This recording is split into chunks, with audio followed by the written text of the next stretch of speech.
صبح کے 4 بج رہے تھے اور وہ تہجد پڑھ چکی تھی، اور اب وہ اپنے اللہ سے باتیں کر رہی تھی۔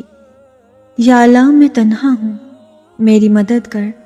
میرے رب، مجھے ایسا لگ رہا ہے کہ میں کسی گہرے کالے سمندر میں پھنس چکی ہوں۔ میرے ارد گرد صرف اندھیرا ہے، مجھے صرف اس سمندر کی تیز لہریں سنائی دے رہی ہیں۔ یا اللہ، میں ڈر رہی ہوں، مجھے خوف سے یہ لہریں مجھے ڈبو دیں گی، مگر میرا یہ ڈر تجھ پر یقین سے بڑا نہیں ہے۔ میں تجھ سے نا امید نہیں ہوں، میں جانتی ہوں کہ تو مجھے اس سمندر سے نکالے گا۔ میرا بس تو ہی سہارا ہے، میرے مالک تو میری مدد کر۔ وہ روتی ہوئی سجدے میں گر گئی تھی، اور اس کی ہچکیاں بتا رہی تھیں کہ اس کی دعائیں عرش تک پہنچ گئی ہیں۔ کیا آپ بھی اپنی دعاؤں سے تھکنے لگے ہیں؟ کیا آپ کو بھی اپنی دعاؤں کی قبولیت پہ شک ہونے لگا ہے؟ کہ آپ کا دل بھی بار بار ایک ہی چیز کی تمنا کر کر کے تھک چکا ہے؟ تو سنو، نماز تہجد ادا کرو۔ تہجد تو معجزوں کی نماز ہے۔ جہاں پہ کچھ بھی ممکن نظر نہیں آتا، وہاں تہجد سب کچھ ممکن بنا دیتی ہے۔ تہجد محبت کی تکمیل ہے، اللہ سے محبت کی تکمیل۔ باقی نمازوں پہ تو انسان اللہ کی پکار پہ اس کی جانب جاتا ہے، مگر تہجد کے لیے انسان پکار کا انتظار نہیں کرتا، بس نیند سے غافل ہو کر تڑپتے ہوئے دل کے ساتھ اللہ کی جانب سسکتے ہوئے وجود کو لے کر چلا جاتا ہے۔ شاید اسی لیے تہجد فرض عبادات کا حصہ نہیں بنائی گئی۔ یہ تو بس وہی پڑھ سکتا ہے جس کو اللہ سے عشق ہو گیا ہو، ایسا عشق جس کے بعد محبوب سے گفتگو کیے بغیر دل کو چین نہ آتا ہو، ایسا عشق جس کے بعد محبوب کے ہر حکم پہ چپ چاپ سر کو جھکا لیا جاتا ہو۔ تبھی تو اللہ کی سب سے لاڈلی عبادت تہجد ہے، اور اس تک اللہ اپنے لاڈلے بندوں کو ہی رسائی دیتا ہے، کبھی غم دے کر تو کبھی راتوں کی نیند اڑا کر۔ وہ اپنے پسندیدہ بندوں کی آواز سننے کے لیے پکارنے کے کئی بہانے بنا دیتا ہے۔ نہ آزمائش ہمیشہ رہتی ہے اور نہ یہ مرحلہ مستقل ہے۔ وہ جو عادل ہے وہی کفیل بھی ہے۔ وہ جو دور لگ رہا ہے نا تمہیں، وہ تمہارے بے حد قریب ہے۔ وہ مانگی ہوئی کوئی دعا رد نہیں کرتا۔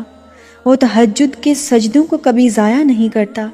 جہاں کسی کی پہنچ نہ ہو، وہ وہاں سے راستے نکال لاتا ہے۔ تہجد بہت طاقتور عبادت ہے، کیونکہ یہ ثواب یا گناہ کے خوف سے عاری ہے۔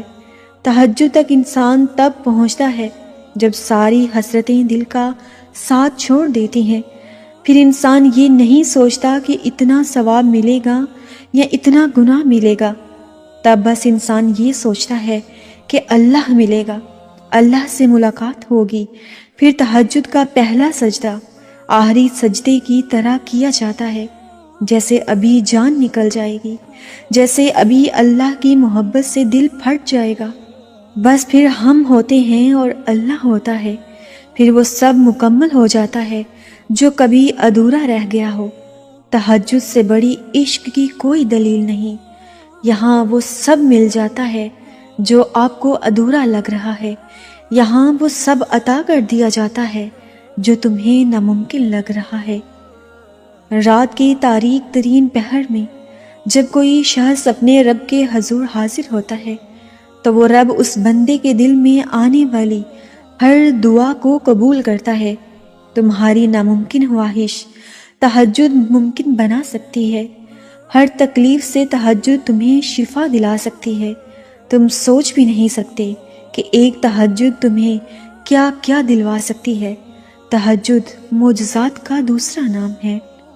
یہ تہجد کی جو نماز ہوتی ہے نا، یہ کوئی عام نماز نہیں ہے کہ جس کا دل کیا پڑھ لے، جس کا دل نہ کرے وہ نہ پڑھے۔ تو بڑی خاص اور لاڈلی نماز ہے۔ ہر ایک کی قسمت میں کہاں لکھی ہوتی ہے، مگر جن کے نصیب میں لکھ دی جاتی ہے انہیں بس پھر ایک اس کا ہی انتظار رہتا ہے، کب رات کا آخری پہر ہو، کب اللہ ہو اور ہم اس سے باتیں کریں، اس کی بندگی کریں اور اپنا ہر معاملہ اس کے سپرد کر دیں، کب ہم اس کے سامنے اپنی ادھوری حاجتیں رکھیں۔ یقین جانیں وہ بہترین دوست ہے، بہترین سامع ہے۔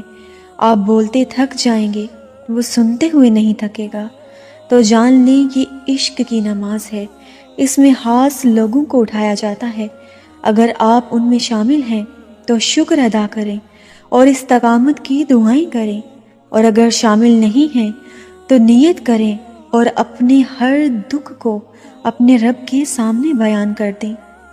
اور کبھی نہ کبھی ہماری زندگی ایسے موڑ پر آ ہی جاتی ہے جب یہ لگتا ہے کہ ہمارے لبوں اور دلوں سے نکلنے والی دعائیں بے اثر ہو گئی ہیں، ہمارے سجدے اور ہمارے پھیلے ہوئے ہاتھ رحمتوں اور نعمتوں کو اپنی طرف موڑ نہیں پا رہے ہیں۔ یوں لگتا ہے جیسے اللہ سے کوئی تعلق تھا جو اب ٹوٹ گیا ہے، اور نا امیدی ہم پر غالب آنے لگتی ہے۔ تو سنو اللہ قرآن پاک میں کیا فرماتا ہے، کہہ دو میرے ان بندوں سے جنہیں حالات ناممکن لگ رہے ہیں، میں ہر شے پر قدرت رکھنے والا ہوں۔ تہجد وہ آخری مرہم ہے جس کے بعد نہ کوئی زخم ستاتا ہے اور نہ ہی کوئی غم رلاتا ہے۔ نیند قربان کر کے جب روتی ہوئی آنکھیں اللہ کو مناتی ہیں نا، تو خواب حقیقت بن جاتے ہیں اور تعبیریں کن میں بدل جایا کرتی ہیں۔ اور آپ کی کہانی کو اللہ تہجد تک لاتا ہی تب ہے جب وہ چاہتا ہے کہ میرا بندہ مجھے منائے، مجھ سے باتیں کرے، میرے سامنے اپنی جھولی پھیلائے تاکہ وہ اس کی مانگی ہوئی مرادیں پوری کر سکے۔ وقت اور حالات ہمیں ان راستوں پر چلنے پر مجبور کر دیتے ہیں جن سے ہمیں تکلیف پہنچتی ہے، لیکن وہ راستے ہماری بہتری کے لیے ہوتے ہیں۔ وقت بھی بدلتا ہے اور نصیب بھی، لوگ بھی بدلتے ہیں اور حالات بھی۔ جیسے اللہ آسمان پہ تاریکی کے رنگ ہمیشہ نہیں رکھتا اور اس کو دن کے رنگ برنگے اجالوں سے بھر دیتا ہے، ویسے ہی وہ ہچکیوں کو مسکراہٹوں میں بدل دیتا ہے۔ اور اگر وہ آپ کو تہجد تک لے آیا ہے تو سمجھ لیجئے کہ اب صلے کا وقت قریب آ گیا ہے، اب قبولیت کا وقت ہے، اب ان تمام کہانیوں کے مکمل ہونے کا وقت ہے جن کا مکمل ہونا آپ کی نظر میں ناممکن ہے۔ اللہ راضی ہوگا اور بہت جلد تم اپنی آنکھوں سے اپنا بدلتا ہوا نصیب دیکھو گے۔ تمہاری ان ضبط کرتی ہوئی آنکھوں کے لیے اللہ کے پاس بے شمار وسیلے ہیں، تمہارے صبر کرتے وجود کے لیے اللہ کے پاس ہزاروں معجزے ہیں۔ جب وہ تمہارے سوچے ہوئے ارادوں میں شکست دیتا ہے تو پھر وہ تمہیں اپنی قدرت دکھاتا ہے۔ ڈرو نہیں، دعاؤں کو ضائع نہیں کرتا، وہ تمہیں اپنے رستے پر چلا کر تمہاری منزل تک لے جاتا ہے۔ یہ دیری تو اس کی محبت کا نرالا سا انداز ہے، جس کی بات جائے اسے وہ اس کی آواز بار بار سننا چاہتا ہے۔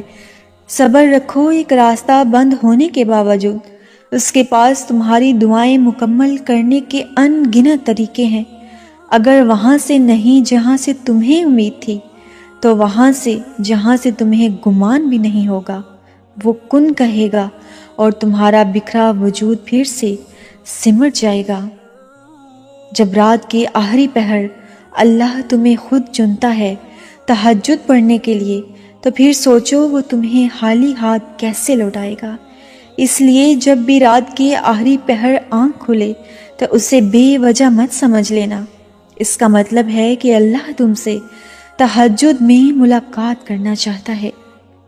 اللہ تعالیٰ آپ کو، مجھے اور ہم سب کو تہجد کی نماز کا پابند بنائے۔